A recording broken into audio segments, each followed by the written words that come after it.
What's going on, guys? Happy Monday. Welcome to episode 38 of the Murder Mentality of 2022. I don't know how many of these I've done total, but I think it's a lot. It's well over 100. I want to say it's at least 150 probably at this point in time because I started like mid-September. All right, well, I've got my favorite recent book in my hands again here. I'm going to probably do this with a lot of books as I read through them throughout the years and stuff. But as per usual, man, I feel like when my heart's in the right place, I open a book and I get the right answers that I'm looking for every time. And I want to thank God for that. Thank you so much for being in my heart, Lord. Thank you for, consistently offering me the information I need if my heart's open and ready to receive it. So, here's something that personally I think that, has been somewhat of a struggle in my life lately, and I've been trying to figure out how to work with it because, I'm trying to figure out what I feel like is like maybe the lesser of two evils to handle particular situations that I'm confronted with. And I opened a book to this page here. If in doubt, don't. And kick my ass. It's good stuff though. All right, I'm gonna just read this whole thing real quickly because I feel like it's worthy of just further notes on this as well. All right.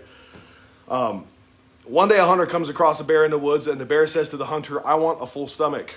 The hunter responded, "Well, I want a fur coat."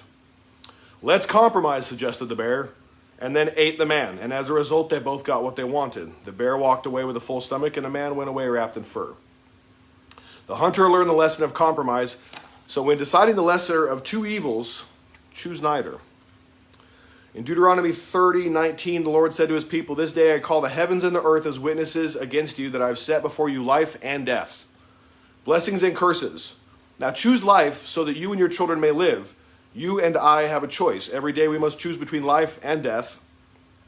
We should never settle for anything. We always seek the best. It is rarely a strong man that urges compromise in any situation. A compromise is often way more expensive than either of the alternatives." The call of God is a call to excellence, not to mediocrity.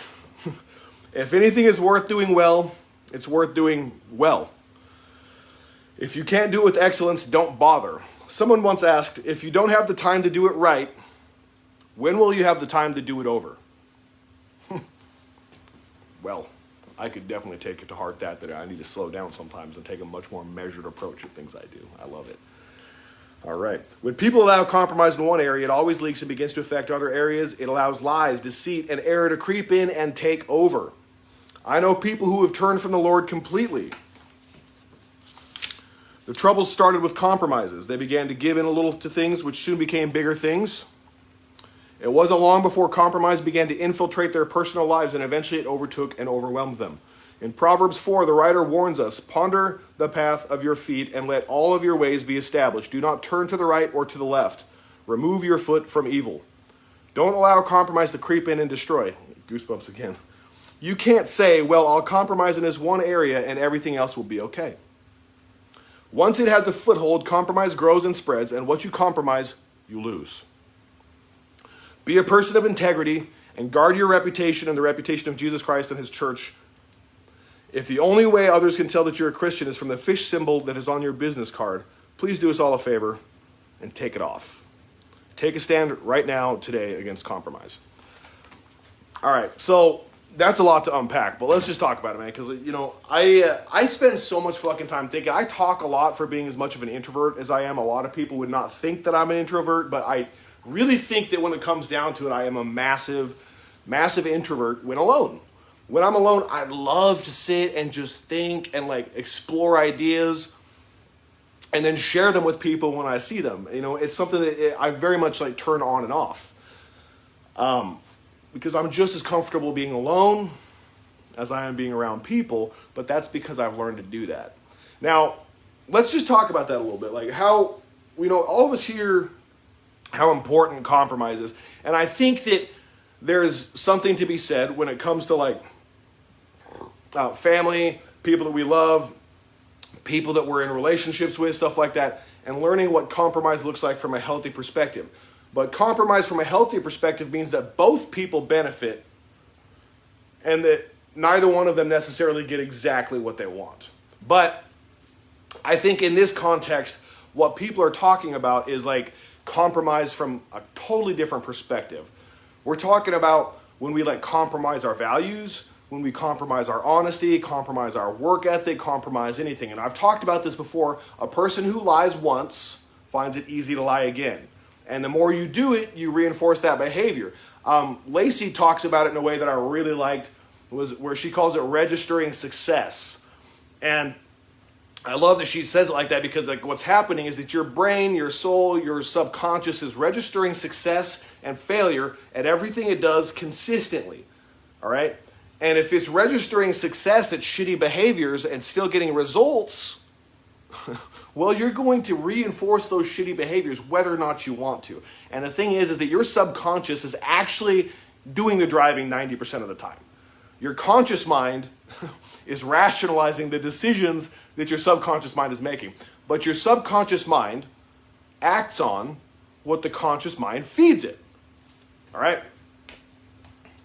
Mind fuck, right? All right. Now, who would have thought that you'd be receiving a lesson like this from somebody with face tattoos and no technical education, but I read a lot, okay? I read a lot.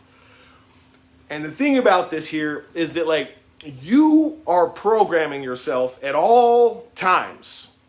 At all times. And sometimes you'll have a traumatic response or a traumatic event that will program you very quickly, like oftentimes very negatively. Things that I'm dealing with currently right now. Like I literally am looking into talking to some therapists about how I can address some of the PTSD regarding Cassie's passing and some of the other things that happened when I was a child. It's not to say that I'm not doing good, but I want to do better, you know? And so I think that we lose in our winning season and win in our losing season. Like we forget that the habits we establish when we're doing good are what's going to carry us through when things are bad. You know, and I've proven to myself over and over again through the hardest times that I can crush it in the difficult times. So that means that I need to crush it in the easy times too. In fact, if I can't bring that same type of energy, you know, everybody's always saying, keep that energy, keep that energy. Keep that fucking energy. Quit compromising because you don't feel like something.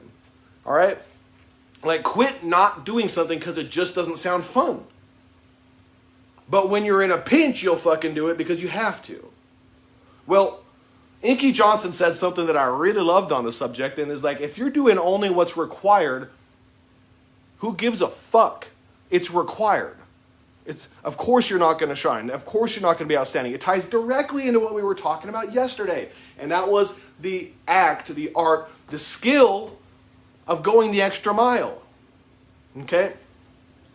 So going the extra mile in all things, to tie that into yesterday, also talks and to me speaks volumes about the idea that we must not compromise our work ethic. We must not compromise our focus. We must not compromise what's important to us, or we will inevitably get what we don't want. All right? Where focus goes, energy flows. And if your focus is on always trying to avoid conflict, which is something that I've struggled massively with in my life, you will multiply the conflicts. The longer you wait to address something, the worse it fucking gets. Let me use a very clear example that I've lived through personally. All right? Drugs. When I was a kid, I remember taking all the DARE programs. Say no to drugs, no drugs, no drugs. I'm never going to do drugs. I'm going to sign a piece of paper to my teacher that says I'll never do drugs. All right? But then I got around some people that did them, you know, and I was like just so wanting to be fit in, so wanting to have people accept me for who I was, that like I compromised on the fact that I shouldn't be around people that did drugs. And then before long, you know, I compromised the idea that I could have friends that did it, but I wouldn't. And then, you know, I did that. And it happened as a snowball effect where it would be imperceptible to the person going through it, and you might notice it, but because you've compromised so many times, you're like, well, it's just how it is. It's not a big deal.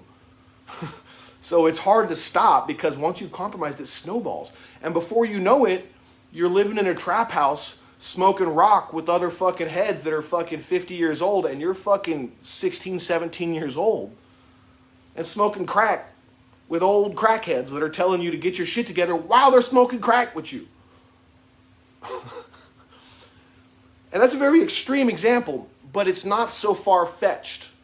it's not so difficult to imagine that little compromises result in big-ass problems. Think about this time when you compromise something with the quality of your job, okay? And then next time you're like, well, fuck, it's not that big of a deal. Nobody noticed the last time. And then before you know it, you're getting coached by your boss or something like that. Like, hey man, we need to have you, really up the quality standards here. It's just so easy for us to call it in. And I think that that's what ties so much into the message from yesterday, is compromise implies not going the extra mile. It implies not exploring the options fully and understanding what you're doing and making a decision based off of that. It implies not wanting to bother. It implies being uncomfortable with some of the decisions that you have to make. Well, the thing about it fucking is, they say integrity's doing the right thing when nobody's looking. Cool. Somebody's always looking. You and God are always looking. But let's just take that a step further, man. Integrity's doing the right thing when it's massively fucking uncomfortable for you. Integrity's doing the right thing when you fucking hate the idea of having to do that because of whatever the fuck is inside of you that's warring with the right thing. Isn't that weird? Isn't it weird how we fight against the right things, but the wrong things come so naturally? It's because it's a snowball effect. Isn't it weird how the things that build us up, we avoid, but the things that tear us down, we run to?